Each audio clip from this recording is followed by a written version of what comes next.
ఈ రాష్ట్రానికి బహుశా భారతదేశంలో ఇంత పెద్ద భూ స్కామ్ లేదు. The biggest land scam in India.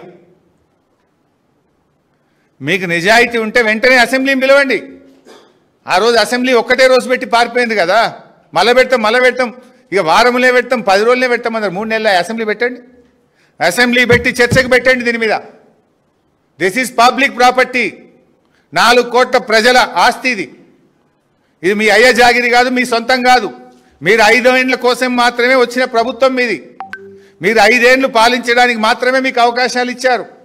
తాతల తండ్రుల తరతరాల ఆస్తిని మీ ఇష్టం వచ్చినట్టు అమ్ముకోవడానికి మీకు అధికారం లేదు. రేపటి భవిష్యత్ తరాలను దృష్టిలో పెట్టుకొని పాలన చేయాలి. కానీ మీ ఇష్టం వచ్చినట్టుగా ఈ భూములు అమ్ముతామంటే బీఆర్ఎస్ పార్టీ చూస్తూ ఊరుకోదు. We demand for an immediate assembly session పెట్టండి. ఈ పాలసీని చర్చకు పెట్టండి. ఓపెన్గా డిస్కస్ చేద్దాం. ప్రజల సమక్షంలో డిస్కస్ చేద్దాం. ప్రజల కోసం మాట్లాడదాం.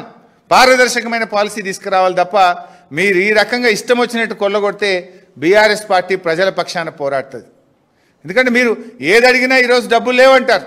మరి డబ్బులు వచ్చే ఈ అవకాశాన్ని భవిష్యత్ అవసరాలను దృష్టిలో పెట్టుకోకుండా మీ జేబులు నింపుకోవడానికి పాలసీలు తెస్తే రేపు ప్రజలకు అన్యాయం జరుగుతుంది, భవిష్యత్ తరాలకు అన్యాయం జరుగుతుంది, హైదరాబాద్ నగరానికి శాశ్వతమైన అన్యాయం జరుగుతుంది. కనుక బీఆర్ఎస్ దీని పక్షాన ప్రశ్నిస్తుంది. ఇక సొల్లు మాట్లాడతారు, నాకు తెలుసు. ఇప్పుడు నేను పెట్టినా కదా, మళ్ళీ నా మీద ఏదో సొల్లు ఎప్పుడన్నా మాట్లాడు, నాకు అభ్యంతరం లేదు. నిన్న కేటీఆర్ గారు కొన్ని ప్రశ్నలు వేశారు. ఈరోజు నేను ఒక 8 సూటి ప్రశ్నలు వేసిన. మీకు నిజాయితీ ఉంటే నేను అడిగిన ప్రశ్నలకు, బీఆర్ఎస్ అడిగిన ప్రశ్నలకు సూటిగా సమాధానం చెప్పండి. మీకు ధైర్యం ఉంటే అసెంబ్లీ పెట్టి చర్చకు పెట్టండి. ఇక మళ్ళా వాళ్ళని వీళ్ళని పెట్టి సొల్లు తిట్టించుడు అది ఎప్పుడు జరిగేదే.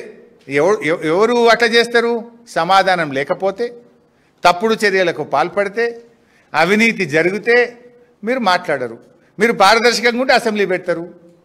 మీరు పారదర్శకంగా ఉంటే మా ప్రశ్నలకు సమాధానం చెప్తారు.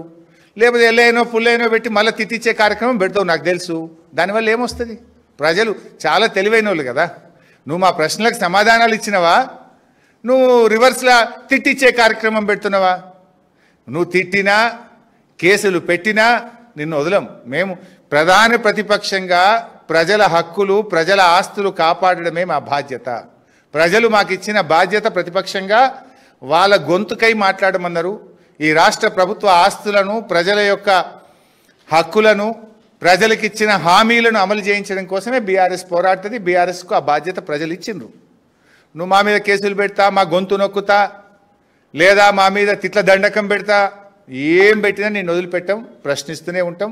దీని మీద సూటిగా బీఆర్ఎస్ అడిగిన అన్ని ప్రశ్నలకు సమాధానం చెప్పాలని, శాసనసభ సమావేశపరచాలని, దీనిపైన పూర్తి చర్చ జరగాలని బీఆర్ఎస్ డిమాండ్ చేస్తుంది. Thank you.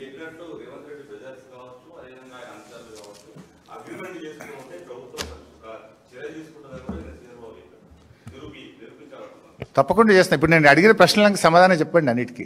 ఇప్పుడు ఆయనే చెప్పిండు 5 లక్షల కోట్ల విలువది, 4-5 వేల కోట్లే వస్తాయి అంటుండు కదా. మిగతా ఎవరి జేబులలో పోతున్నాయి?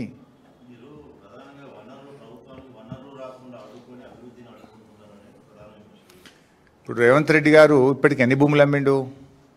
మేము ఎక్కడన్నా కోకాపేట భూములు అమ్మినావు, మొన్న ఇక్కడ అదేంటి హౌసింగ్ బోర్డు భూములు కుకట్పల్లిలో అమ్మినావు, మైండ్ స్పేస్లో అమ్మినావు.